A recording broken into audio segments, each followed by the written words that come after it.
Hello and welcome to the next episode of the All4Inclusion Pod. Once again, I'm lucky or unlucky enough to have a co-host with me today. We will be speaking to Marie Martin and her son Zak, who have been smashing glass ceilings in getting things progressing and promoting all sorts of conditions for children, in particular with autism. But prior to bringing Marie and Zak in, I want to introduce my co-host, or actually, I'll let him introduce himself. Alistair, how are you? I'm very well. I'm a co-host. I'm not sort of a featured contributor type person. No, I'm going to put you as a co-host, I think. Co-host, marvelous. Thank you very much. I was going to say, with such an auspicious introduction, I'm looking forward to this conversation. Cheers, Scott. It's I say, my name's Alistair Swindlehurst. So I've known Scott. We've probably known each other for about 2 years now, and I've sort of known Scott as he's been through his journey recently, and I've got my own HR business, so I kind of see some of these issues that Scott talks about from kind of my side of working with employers, and then similarly, I've got a podcast myself called the Alternative Business Review, which works with kind of early stage founders to kind of talk about their experiences and understand what they go through and how they experience and what happens in that world as well. Excellent, thank you, Alistair. So now we're going to introduce the two people that people are actually tuning in to listen to, as opposed to yourself. So Marie and Zak, how are you both? We're doing good, thanks. We're great. Thank you for the opportunity to chat to you. It's really great to just be able to get a voice, get that message out there, and raise some more awareness. Perfect. Do you mind just starting off, really, just telling us a little bit about yourselves? Okay, well, my name's Marie. I'm Zak's mum. I'm a full-time carer and have been literally since Zak was diagnosed at 3 years old. Obviously, I began to notice a few differences when he was just different. He was just different right from the very start, to be honest. So we've been on this journey for quite some time, and we're quite interested to share it with you. Zak's diagnosis was diagnosed at 3 years old with classic autism, and it was added to later with ADHD, PDA, pathological demand avoidance, although they don't use that as the official term. They call it the demand avoidant features, but it's all the same. Severe anxiety, trauma and tics. And he was statemented at 3 years old when he was diagnosed. But actually our journey started quite a little bit before then. Okay, excellent. So Zak, just before we really start going into the story, can you just tell us a little bit about your interest, what it is you enjoy doing? I enjoy video gaming. I enjoy 3D modeling. Pretty much a lot of stuff is on the computer. I also like going out to different places, doing road trips and all sorts, seeing my hobbies. Yeah. And where's, recently, where have you been that's been a highlight road trip wise for you? Definitely Wigan. Wigan. Well, why Wigan? What's not quite at Wigan. It's at a place called Ashton in Makerfield. We had an overnight stay because we was paying a visit to Extruder Curb, working on the M6 Junction 21A to 26 smart motorway scheme. Okay, I used to work around the corner from Ashton in Makerfield back in the day.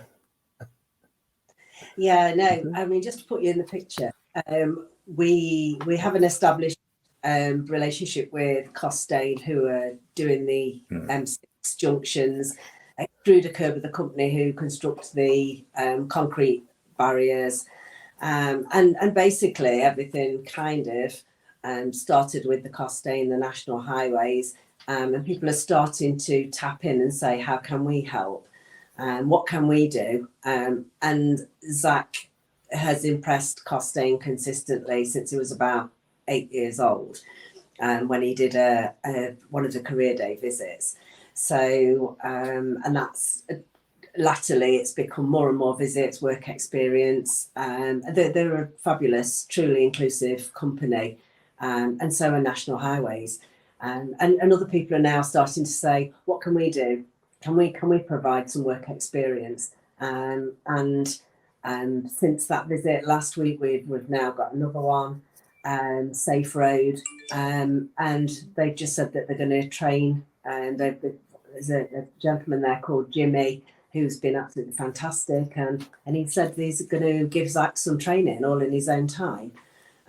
So yeah, it's about time that companies started to realise that these neurotypical, neurodiverse brains are absolutely fantastic. They're missing out, and Costain spots something that's very different in Zak and very unique, and they tap into that and they think it's amazing. In fact, we had an email a couple of days ago saying, when are you going to come up and see us at Newcastle and do some work experience up there? So we're really busy bunnies at the minute. That's amazing. That I was going to say, in terms of kind of what they get you, because I think it's really good because it's the opportunity to elevate people, which I think is a big part of this. What are they getting you involved with, Zak? They're getting involved with, they're getting me involved in all sorts, in terms of long story, to be honest. Do you want me to try and explain a little bit? Yeah, that's fine. Sometimes Zak can struggle unless he's talking to people just literally about his special interests. His autism and his PDA give him some problems. But yeah, what they do, they provide him with work experience in different departments. So he does work in the BIM software and the design, in the implementation. He does site visits. He'll attend remotely meetings that are set up to sort of discuss ideas, rubber stamp them. It was almost sometimes like in a proof type situation. Has anybody missed anything? Has everything gone to plan? So yeah, it's a whole host of things, to be honest. He's worked in the camera rooms. He does pretty much everything within the organisation. Whether it's drainage, lighting, we spend time in all the different departments. It sounds really well rounded in terms of an overall experience, and I think one of the things that I think because of Zak's autism, it's interesting when you said about kind of he gets put in positions where he sees how people react to when things don't go right as well, and kind of the impression is is it helping sort of him to raise awareness and develop skills in that space as well to kind of understand a bit more? It's everything, Alistair. We were in a dark place when I contacted Costain 4 years ago, and initially it was done as a favour to me. Zak's in a dark place. I don't really know which way to turn. Can you help? Can you remember the kid from 8 years old who asked you a question on a careers day and you couldn't answer? They gave us an open-ended visit. I gave it to 4 different schools. Nobody took them up on the offer. And obviously when Zak was in a dark place, I had to think very quickly outside the square, what can I do? And Zak's intelligence, his thirst for knowledge really impressed them. We thought it was going to be a one-off day. But it literally grew and grew, because as the more departments they walked him around and the more knowledge he shared, they were absolutely astounded by it. And then obviously the personalities to come into that. So it's been twofold. It's helped Zak with his education. It's helped Zak with his confidence. Zak's independent speech and language therapist, Heidi Keeling, actually wrote and said, it's astounding the videos that I've watched of Zak when he's talking about his special interests and how different his communication is. He suddenly becomes very at ease. It's almost like someone who's got a stutter when they talk, but when they sing a song they love, they don't. And that's how Zak is. He'll struggle on a one-to-one, but and they've started to show him solutions. We're struggling with this bit. What do you think? And he was like, oh yeah, I've already thought about that. And in his spare time, he'd sat and written this plan on his iPad or whatever, just because he absolutely loves it. So on the back of all that, it's helped us to have a voice. It's helped Zak with his self-esteem, his mental health. The Warriors, the local authority, withdrew all funding for the second time in 4 years last October. So I lost Zak's personal assistance for the second time in 4 years, which is a real shame because actually in the last 12 months, Zak's really flown. He's got his first certifications. He's done his English from his basic to advanced. He can program Excel spreadsheets. He's passed his driving test, theory and practical. In fact, he passed your driving test, his practical driving test, with not a single minor fault. So he's absolutely flown. And they've actually given these situations have given Zak self-esteem and a voice. And it's given us the opportunity to give other families hope, because I know how it feels when your child turns around to you. And it was only 4 years ago that Zak said to me, I just can't face another day in the system, Mum, and there's something I've got to tell you. I've been looking at ways to take my life because I don't want to get you into trouble. And I know kids have to go to school. He'd been sick from anxiety for a few weeks before, but parents don't know what's available out there. So it's given us a voice to be able to say, actually, there are things out there that you can tap into. It can make a difference. And we've overcome all of that adversity from Zak being in a very dark place 4 years ago to actually impressing huge multinational company. And everybody wants to help. Everybody's astounded by his knowledge wherever he goes, whoever he goes to speak to. And Zak's other love, apart from smart motorways, is electricity pylons. And we haven't even... And power stations. And power stations. we haven't even attacked those marketplaces. But yeah, I think it just gives families like us hope that you might be in a terrible place and not be able to see the end of the tunnel. But actually, there is some light. Think outside the square. Do it your... Parents are the expert on their children, and don't let anybody tell you otherwise. You know your child better than anyone, and you can make a difference by doing things differently. These children and these young people who are neurodiverse, they don't fit into a box. One box doesn't fit all. You have to think differently, and you have to tap into the special interests. And I can't express what a difference that's made. And as you say, you asked me, well, what a difference it's made. It's made a difference all around, really. And I think it's improving the way companies look at these neurodiverse brains and the inclusion side of things. Because although there's a certain amount of inclusivity, usually you've got to have a degree before companies will even look at you.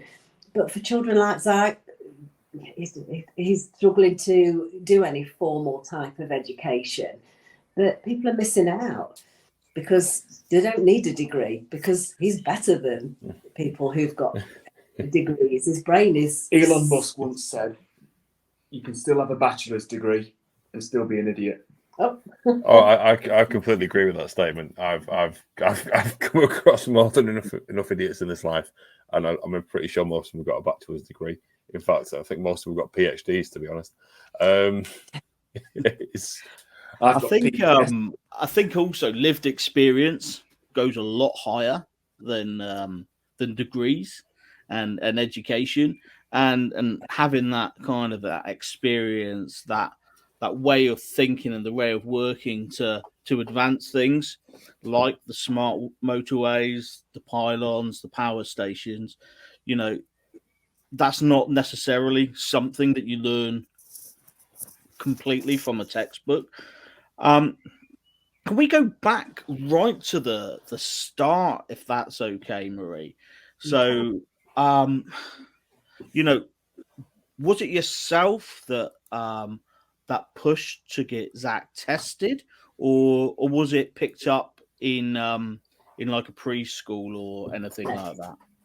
It was me. I just knew he was very, very different from the start. I mean, before he could sit up, he could work one of the little play centres that you turned twisted knobs and carried them through, and things he shouldn't be able to do. He was so far advanced, it was untrue, but he couldn't actually sit up at this stage. And looking back at the photographs, it really showed even then. But I went to see the doctor when Zak was very young, and I explained that I thought there may be a touch of autism. Obviously, the information wasn't as widely available then, because it just wasn't. I didn't really understand it. I've got a friend who was a school teacher. I asked her, and she said, you know, there may be a touch there. But the doctor just turned around and dismissed me, really. He said, well, I don't think that the child's got autism. I think you just need to adopt super nanny tactics and be a bit stronger with him. And he said, and anyway, he said, if it was, I can't give you a pill for it. And I can just remember feeling just completely gutted. But then my inner strength actually saying to this doctor, don't speak to me like I'm an idiot. A pill? No, I wasn't expecting a pill. Probably a bit of guidance, a bit of reassurance, a point in the right direction, but no, definitely not a pill. But I can see I'm speaking to the wrong person. I won't bother. I won't waste your time anymore. But just please don't speak to me in that manner. Now, two things could have come away from that meeting. If I'd have been a different sort of a person, I could have said, oh, well, I've asked the doctor, and the doctor said he's okay. And I wouldn't have put the wheels in motion that I did. I didn't. I rang the health visitor and I said, can you come and see us? I went back and trawled the internet, and I just kept looking and researching information. And I can't remember how I found it, but there was a tick list, and Zak ticked every single box on this tick list. And then I just knew. So I rang her up, sobbing, uncontrollably, been to the doctors, he's dismissed me. I know he's autistic, and I need some support. And it's kind of went from there, really. I also had a dig out at the local play group, which was like a preschool situation. And she was an old friend of my mum's, and we'd grown up together, and she understood a little bit more, well, a lot more than me at the time, but she laughs now and says, flipping out, you know so much more than me now. And she helped sort of to navigate the situation a little bit more. But it was just so different to my other friends' children's. He didn't want to mix, he was spinning plates, he was lining things up. He was what I now know to be stimming by flapping his hands. And I didn't know how to handle that to start with. It was all new. There was no information, certainly nothing like there is now. And I panicked. I didn't know what was going to happen to him. I was scared, and I got no one to talk to. So, yeah, it was a really isolating time. Even my family said, why are you trying to make out that there's something wrong with him? There's nothing wrong with him. Why are you making this up? But I just knew deep down in my heart that something was right. And I'm so glad that I pursued it, because the early intervention is always the best. When he was diagnosed at 3 years old, I remember the paediatrician turning to me and said, well, you know what it is now, get on with your life, you'll never amount to anything. Here's a bottle of amitriptyline, take between 2 and 10 mils. I'll see you in 6 months and see how you get on. I was horrified. I was kind of, stick him in a remote, in a diagnostic nursery, use your social care and get on with your life, Marie. Because at that point in time, I was a career woman in telecommunications. And it started to open up a whole new world to me that was quite shocking and has been shocking ever since. And then I went back 6 months later to see this paediatrician who asked me how I was getting on with the amitriptyline. And I said, I haven't used it. And it almost turned into an argument.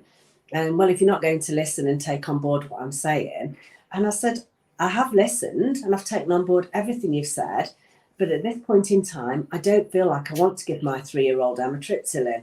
So therefore, I'm going to do a lot of research and try and manage this behaviour for as long as I can. And, you know, Zak, he does take medication now and has done since he was 8 years old. But there's a time and a place for it. And sometimes, I'm not saying all experts, but sometimes experts will send you down a certain path. And I don't think anybody should be made to feel guilty because they want to try it their way. We've always done things differently, and actually it's always worked for us. I think one of the things, and I've experienced sort of some of the issues with my children, is kind of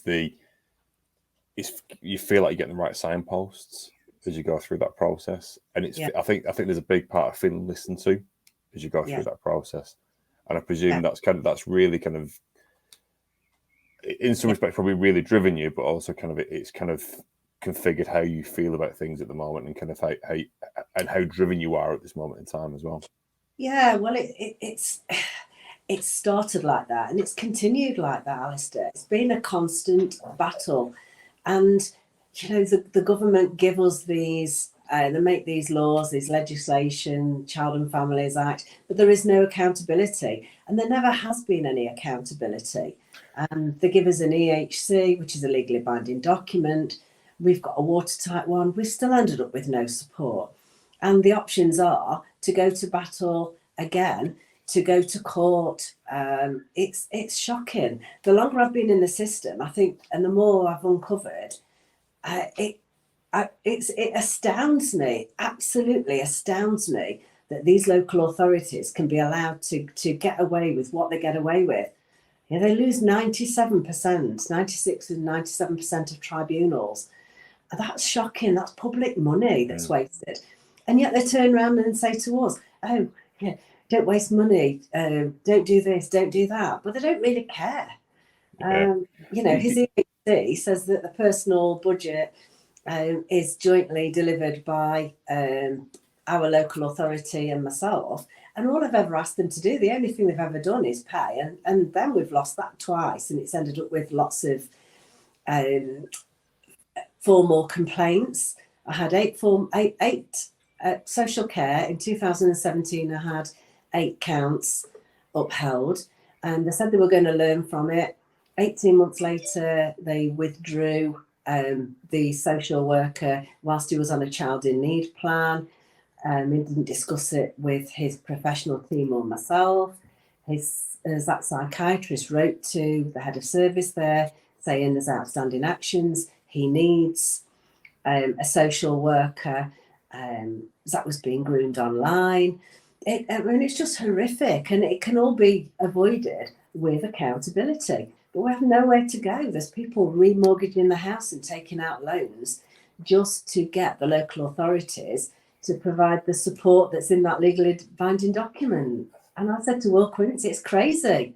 It's crazy. It's all there. What are you going to do about it?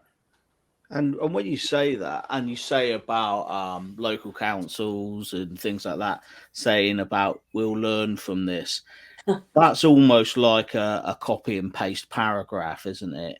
That gets put in there. But that we've got here, warrior mum. Now, Zak, you know, your mum's obviously done a lot of fighting. What feelings? What do you think of your mum? Let's ask you that. Honestly, I'm really grateful for what she's doing, and I wouldn't be here without her. If it wasn't for me telling my mum about me wanting to kill myself, I wouldn't be alive right now. I think I think it kind of, hearing that, it really hits home exactly the amount of work that you've done for Zak Marie, and also as a role model for other people as well. And obviously when times were tough, Zak, how easy was that conversation to have with your mum? Not very easy, because I thought either she wouldn't believe me or she'd send me off to be sectioned. Yeah. get correct mental health treatment. Yeah. And to throw that question the other way, how proud of Zak are you, Marie? Do you know what? Everybody who knows me knows how proud I am of him. He's amazing. He's absolutely amazing. He's proved everybody wrong. And he continues to prove everybody wrong. And for Zak to be able to sit here and to even attend these meetings, I mean, he'll be 19 in a couple of weeks' time. He's just grown from strength to strength, from that unruly child that nobody gave any hope to being able to be eloquent. His feelings have started to come through, and he's starting to understand them. He's overcome every obstacle. I mean, his diagnosis is very complex, and his intelligence sometimes masks his diagnosis as well. The thing they told me 4 years ago, it's the one thing that no parent wants to hear. It's the worst feeling, and I start to well up even. Yeah, I can't even say it. 4 years later, I still can't say it without that big lump coming in my throat. And we just sat in a lay-by and so.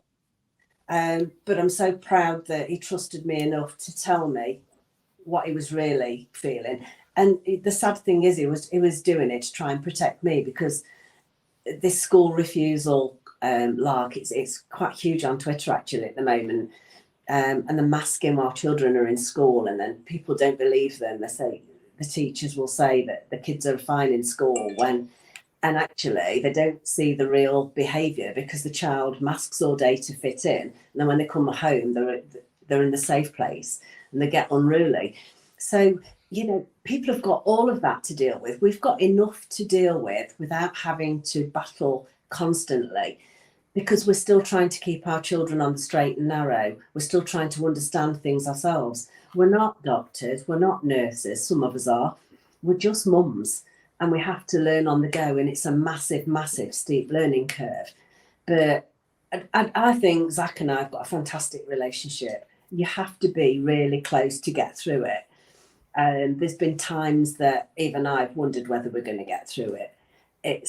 And that is spoken from the heart. I wouldn't like to think I've got to do it all again.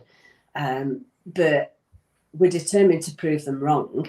And we're determined, and like my name on Twitter, Send Warrior Mum Making a Difference. We're determined to do it.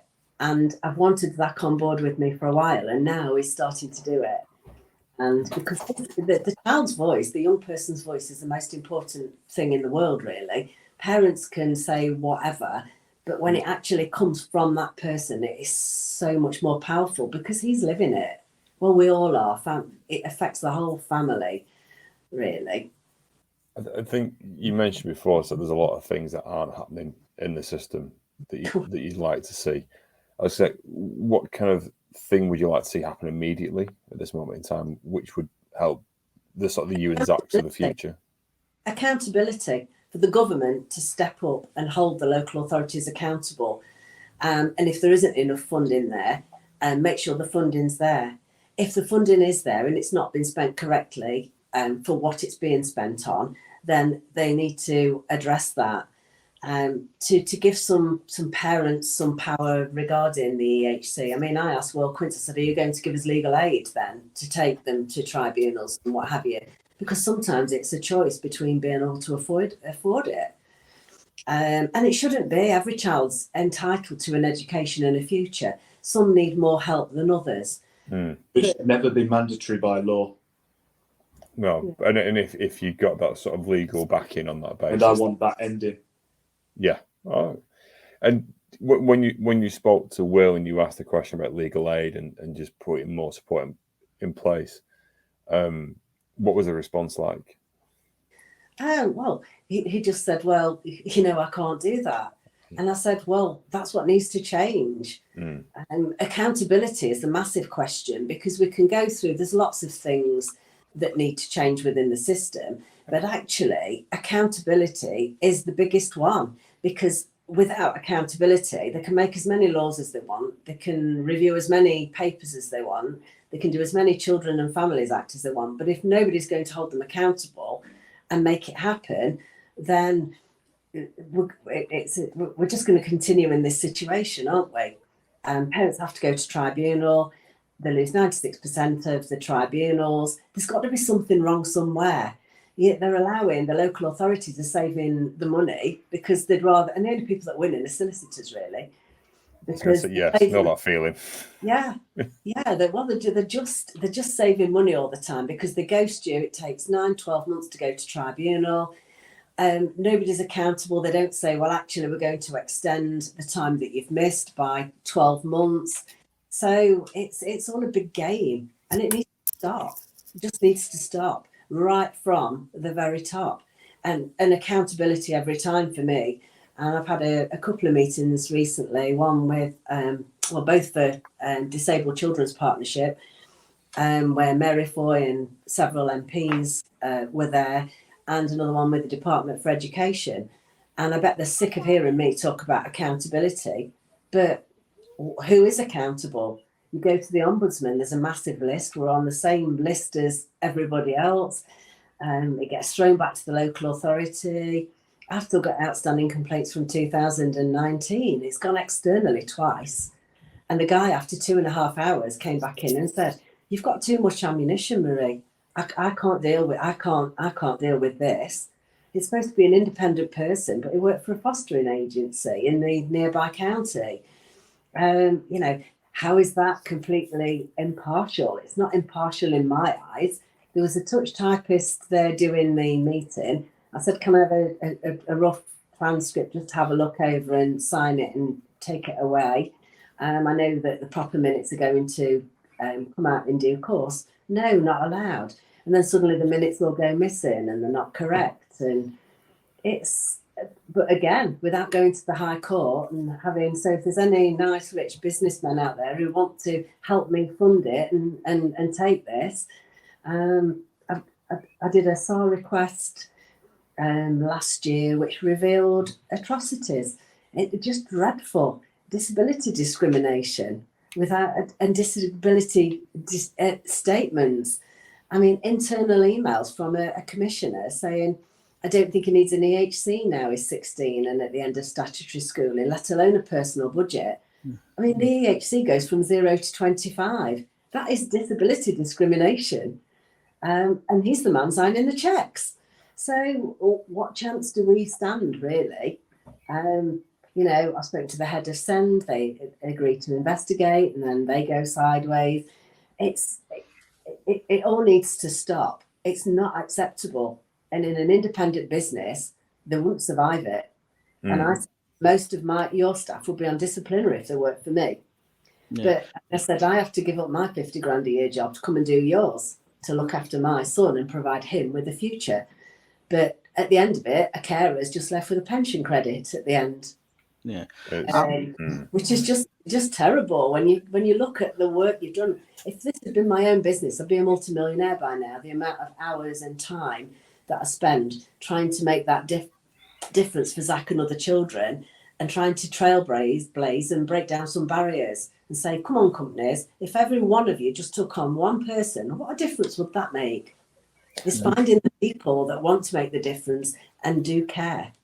Yeah, going back to the minutes. Now, Alistair, HR person. Oh, good Lord! You're asking a really awful question. I can feel it brewing. Oh no, I could think of one if you like. So, kind of, how important are having accurate minutes of meetings like the ones Marie and Zach have been to? It's essential. It's absolutely essential to what you do. And funny you ask this question because I've been going through a disciplinary process this morning. And one of the first things I was thinking about putting up front is make sure you keep good, solid, well documented notes at the start of it. And I think one of the other things I'd say as well is about this sense of transparency that you talked about there. And I think whatever I've kind of dealt with kind of difficult situations all through my professional career, and I think you can never commit to making someone happy, but you can commit to being open and transparent in the way that you do things, and there's a sense of equity when you do that. And I think one of the things as we're talking, one of the things I'm about is kind of if there was just a sense of actually everything was shared, that the challenges that maybe the local authorities faced into were shared, and actually if you kind of create sort of a hive mindset that way, and actually can you find solutions together rather than kind of almost kind of drawing battlegrounds and kind of getting into butting heads, and it doesn't put the child at the center of what you're trying to do. And ultimately, it's a child that needs to be at the center each and every time, without a shadow of a doubt. Well, they do say every child matters, don't they? And the child's the most important, and the young person's voice is the most important in the legislation, but it doesn't happen. Because again, nobody's accountable to the guidance and the law. And it's the local authority and the SEND issues are quite possibly the only thing I can think of who can break the law, and then it's not classed as criminal. If you don't pay a speeding ticket, you're soon in court and made to pay for it. Whereas with the SEND, nobody cares. The kids are just left. Money talks. That's why. I've got a friend who's he's a year older than Zach, and he's not had any education for the last 5 years. And they're quite happy to just leave him in his bedroom. His mum doesn't know which way to turn. I've had to go at speaking to the local authority and try and give her a dig out. It's just shocking how, and I call them the forgotten children, and they end up going down the wrong path. They end up in young offender centres, and it's just, again, thinking outside that box and creating opportunities. But there is nothing for these children when they get towards the end of their education. There's no transition. The transition into adult care doesn't really happen. The legislation states that children's services should continue until the adult services is seamless and the support is continued. Just doesn't happen. We've had nothing since last July. I think one of the things, and I've come across this a couple of times in terms of my professional career. I met a lady called Justine Greening a few years ago. She's a Conservative MP, but she worked with John Dyson, who started the Big Issue. One of their agendas was actually about kind of just training and encouraging social mobility within businesses, or kind of generally, and they recognise that there wasn't enough support in sort of from the government for training development of young people, and unless you kind of hit a certain sort of size and shape of individual, then you kind of fall out the system as a consequence. And they felt they had to turn around to business and ask businesses to help with that, and whether that's through donations or doing more or running their own programs to do things. And it feels that kind of you kind of washed up in a similar sort of place in terms of not as the MP, but as a kind of invested parent saying, we need, if we're not going to get the support from government, we need to find other ways to do this. And that's through the businesses that you work with, to kind of almost create a kind of a test case to say, here, kind of, we've got some really good young people. They're just the prism of where the way they look at the world is just slightly different. And if you help them find that way to look at things, you'll get a lot out of them. Exactly, and that's what we've been trying to do. Well, certainly I've been trying to do is to show what's possible and try and break down those barriers and open up new opportunities. Because if they can do it for us, then they can do it for other children and young people, and it works. It really does work. So yeah. I mean, but I'm always given a choice about self-funding. Like last week, we couldn't afford to be, not last week, the week before, we couldn't afford to be late for Extruder Curb because they were starting, we got to be there for just after 9 o'clock. It's near Wigan, we're in Derbyshire. So I had to fund a B&B, and it cost me about 50 quid's worth of fuel to get up there. In February, we were invited as VIP guests of Costain to go to the National Highways Awards ceremony. It was a new experience for us. I had to hire Zach a suit. black tie. I had to go out and get a dress because when I used to work, I don't fit in them anymore because I'm older and fatter. We've had a pandemic as well, which has not been good for anyone, to be fair. True. But again, it's Costain actually paid for the hotel, but I still had to stump up for the diesel. I don't work. I'm a carer. So everything's a trade-off and everything's a choice. But as I say, these businesses do step up. But it's just shockingly sad, the fact that the local authorities whose job it is to support us and social care to provide these opportunities for Zak don't. And as you say, I've had to go to independent companies who do give us a dig out. When we go up to Costain, and the Malbell, the director there, said, I'll shout you the room, come up for a couple of days, it's a long way. It's going to be at least 2.5 hours for us to travel. But they're just determined to make a difference, and they're lovely. They're really, really nice people. And what we didn't know was we got a surprise shout out for our invisible difference and raising awareness actually at the awards ceremony. Amazing. And I've got the video of that, and that was a complete surprise to Zak and I.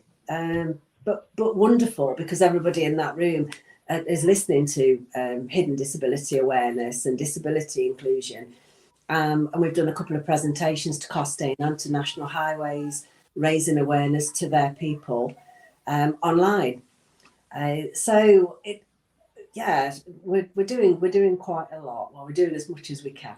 I think that's all you can do, as much as you can, in my opinion. And it sounds like you're going for it hell for leather, and you are making impact as well. Well, let's hope so, because of these small steps, everything's kind of grown. And then obviously Scott approached and said, would you be interested in doing this podcast? I'm not that well known on LinkedIn. I'm only just getting to grips knowing how to work it for ages. I couldn't even upload photographs properly. I don't know why. But Twitter, I'm a bit more au fait with. But this time last year, I couldn't work that either. So, these things are growing, and we're spreading awareness together. And the amount of messages that I get from really credible people, private messages saying, what you don't know is my daughter has autism. What you don't know is my son has autism. I'd like to share with the fact that I know how you felt 4 years ago, but I didn't get to my child soon enough. I've got friends who've lost the children, whose child didn't confide in them. So it's a huge support system. So I think it does lots of things. It shows the battles that we have. It shows that the adversity that you can overcome, the doors that you can open, and hope for families like ours, because 4 years ago we haven't got any. We've just absolutely exhausted everything, haven't we? Yeah. And no parent, that's hard to recover from when you've heard that, because you're constantly then watching for your child or your young person showing signs of going down there. But since we had this personal budget for 4 years, it's been amazing. Not one single panic attack as Zak had, and yet he was having them so that he got pains in his legs screaming. And I was having to message his psychiatrist, when you get this message, because it was in the middle of the night, when you get this message tomorrow morning, can you ring me? I don't know what to do. So we've turned things around, and we want to keep turning things around. And it's just, like I say, we've met some really, really special people on our journey. Richard Paddy's been amazing for the last 4 years. Not forgetting Chris Hyde, who it all started with. And if you was going to send a message out to businesses, what would you want to see businesses do better? Proper inclusion, not just a walk around, as I hear some companies doing, not just going into maybe a special school and ticking the boxes, really creating opportunities and reaching out to people and seeing making reasonable adjustments. When I've just had a conversation in the last couple of days with Jimmy at Safe Road. I keep getting that mixed up, actually, so I hope I've said that the right way around. And he's going to come and get Zak through some certifications, some health and safety, for his CICS card, or I've probably got that wrong as well. But it's an industry, construction industry standard card. So it's just people giving their time, their thought process, not just ticking the box and signing up to inclusivity, showing proper inclusion, interviewing people differently, not expecting them to, because some people have got skills but they can't cope with the interviewing skills. They wouldn't get through an interview. And also sometimes the entry levels of needing certain qualifications. Zak hasn't got any of those qualifications, but he can hold his own and he can do the job. And I think, just trying to make that difference, and thinking outside that square and communicating and reaching out. And Zak, what do you think, instead of a sit-down interview, what would be the best way for a business to see the best of Zak? For me to contact me through messages, to be honest. Yeah. So like a live chat type of situation? Yeah, possibly. Yeah. Excellent. So that is something that if there's any businesses on board listening, that they'll be able to sort of tap into there. And Alistair, obviously you work with a lot of founders. What's the sort of inclusivity that you've seen with the various businesses that you've spoken to on your podcasts?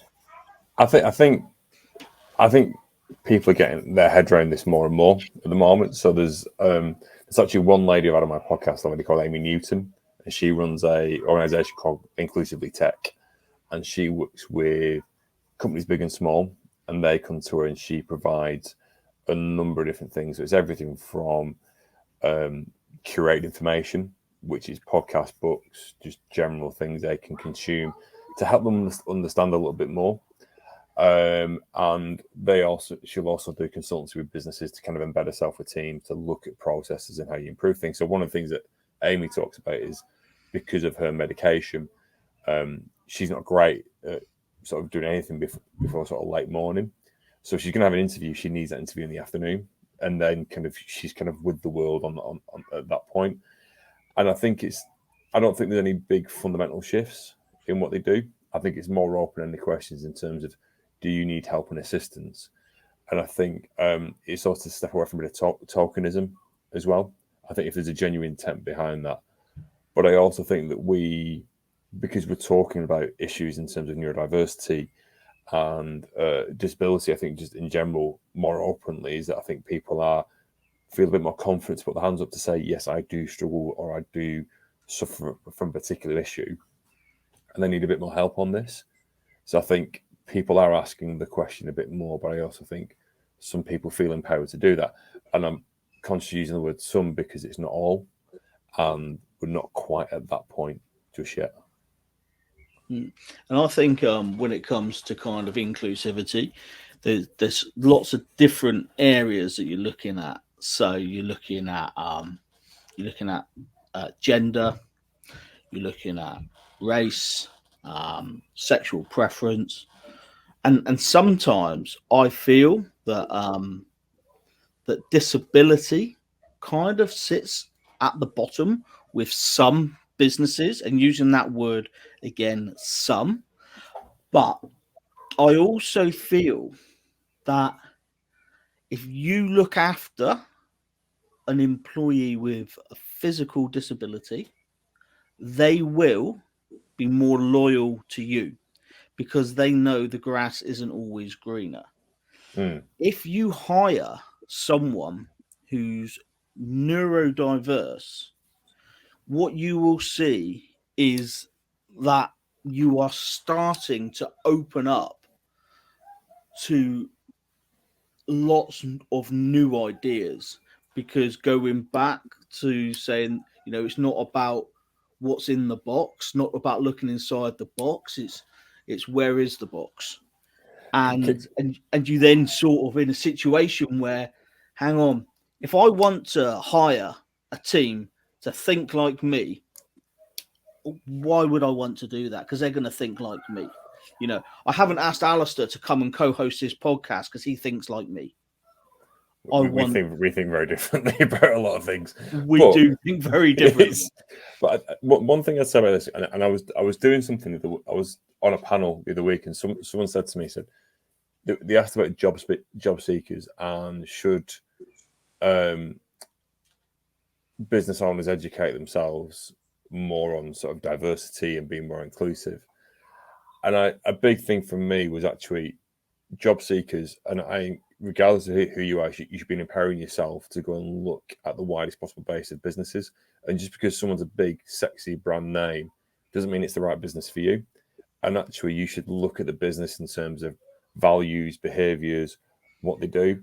Like the big thing for me is that you take International Women's Day, if they've kind of corralled all the women in the business to be stood in a room and you take a photo, and that's the only time that you see kind of they talk about that, you probably know you're in a tokenistic business in that space. But actively seek out, and if you've come across a business who you sat there and thinking, oh, I'm not sure it's the right behaviours, don't go for that business, because they're probably not going to be the right people. You wouldn't accept that in your personal life, so don't accept that in your in your sort of your working life as well. And really seek out those businesses that get you, and will elevate you. And I think you're aware of some of the sort of the podcasts and some, like I work with a charity which works with Black-owned businesses, and one of the key things we talk about is elevation. But it's elevation not just purely for the Black community, but it's for everyone. And it's just, the more we get people on that level playing field, the better we get. And I think you should not be afraid as a job seeker to say, you know what, I don't think you're the right person for me, and walk away, because you've got to do right by yourself in this. People sometimes say like a website's like a shop window into a business. Now, one of the things that's frustrated me is looking at job adverts, and you see 10 people on the job advert, and let's just say they're all white men. Yes. Let's say there's a mixture of men and female, mixture of race.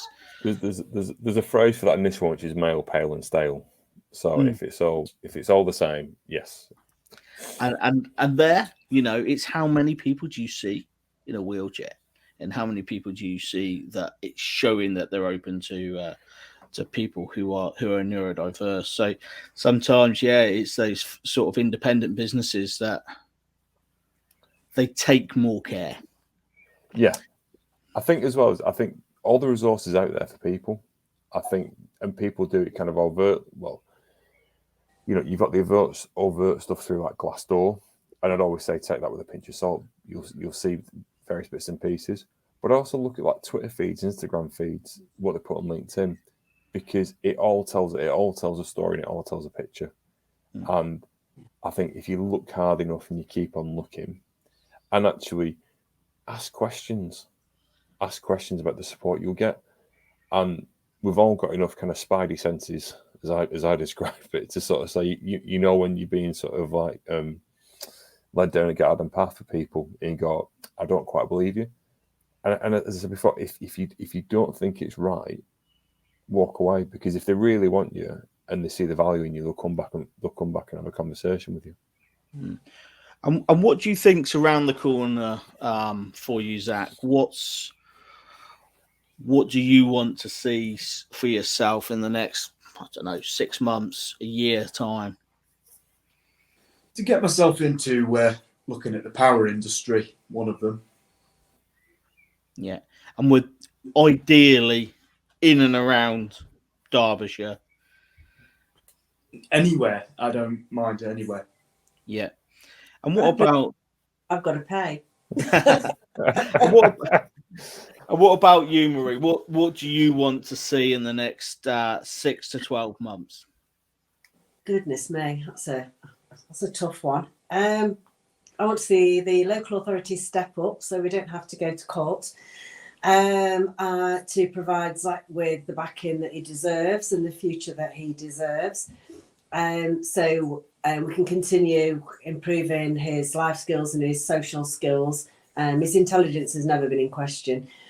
Ready to provide all, so we can go and do more and more work experience, because the more work experience he does, the more exposure he does, because at the moment he's just completely and utterly socially isolated. So that would be great. For more companies to provide opportunities. I'm looking forward for Zak to be able to do the certifications that Jim is offered to do with him and train him, because I think that'll be fantastic. To continue with the costain stuff, for Zak to be well and happy. Do you know what? To continue to be happy. To continue not to be anxious, not to worry about growing up in the future, and how to be independent, because that's always been a real worry for you, hasn't it? Yeah. And slowly but surely, for me to be able to move away and not move away. It sounds like I'm going to run. Yeah, for me to move on and use my skills to continue with the campaigning, to raise awareness. I'm looking at all sorts at the minute, and I'm open to opportunities. I love chatting, talking, spreading awareness.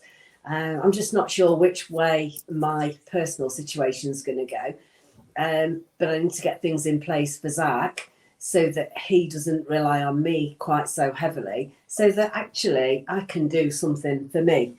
I doubt I'll ever go back into telecommunications. I do think the SEND arena is now my arena, and I want to be able to make a difference. And yeah, just have a little bit of more normality, less fighting, and that's it really. And just be happy. Be happy. It's life's not a dress rehearsal. We only have one, and I've spent the last 19 years fighting. I'm sure people at the local authority think I enjoy it. If you're listening, I don't. I hate it. But accountability, you've got to be accountable, and I'm not going to allow you to treat Zak like us like this. So sort of, you've been saying there that you want, you obviously you both want to be happy, and I think kind of how I look at things from outside, and whether you look at this yourself and think, yeah, this is me or it's not. I think you're both role models.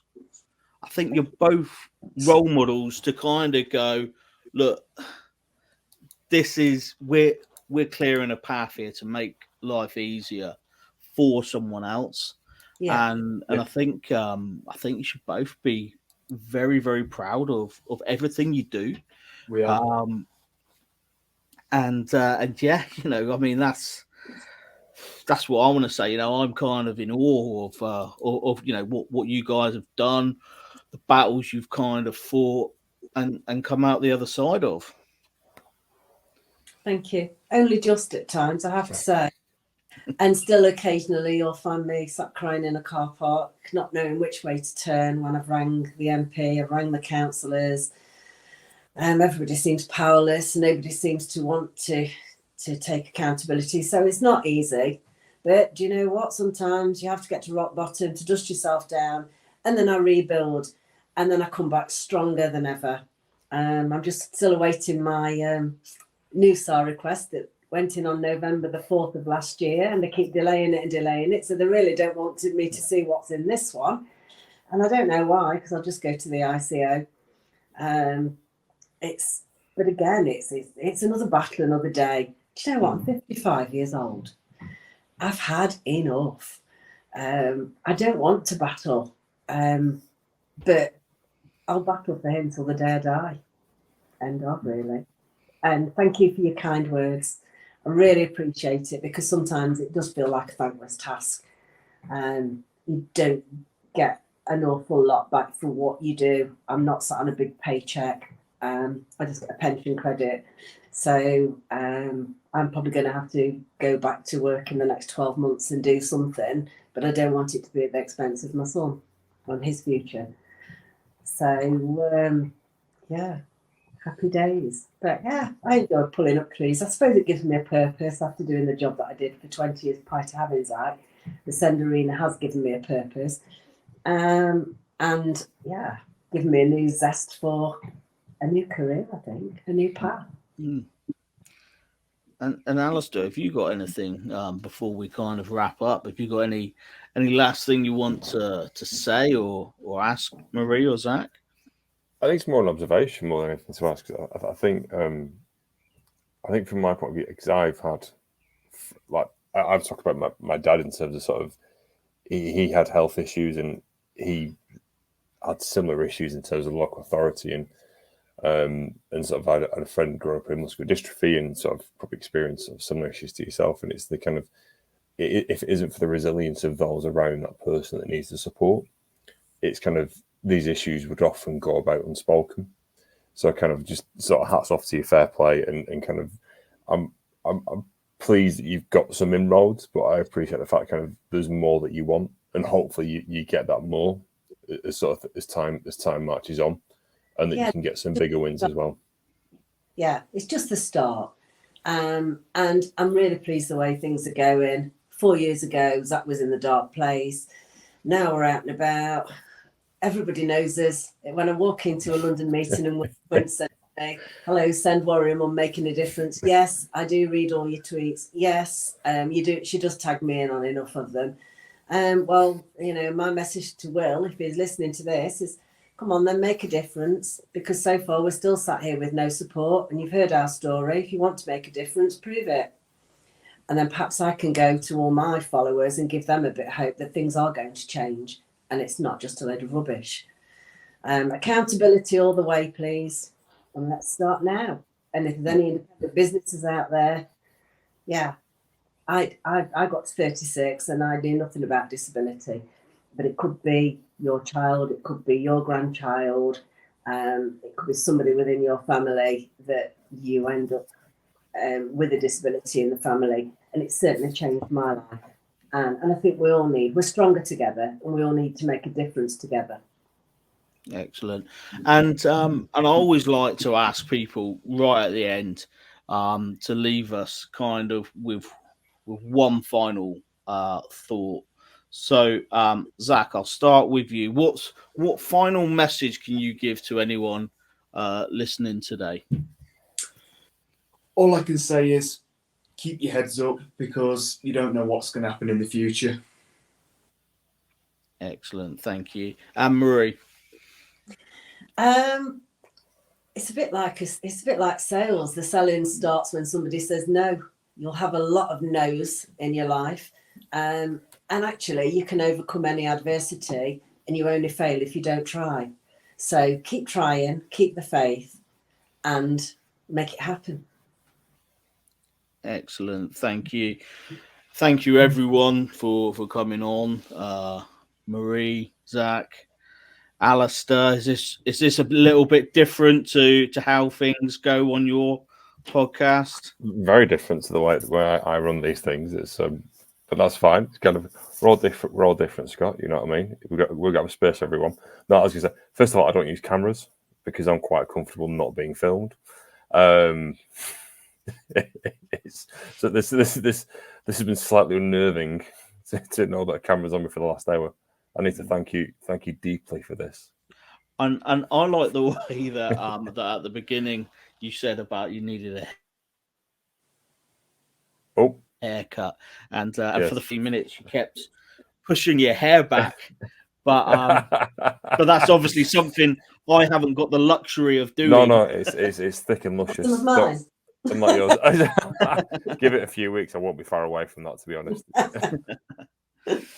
So thank you everyone for tuning in, listening. Obviously, we'll be back again with another episode next Wednesday. But all that's left for me to do is thank Alistair, thank Marie, and thank Zak. So thank you very much, guys.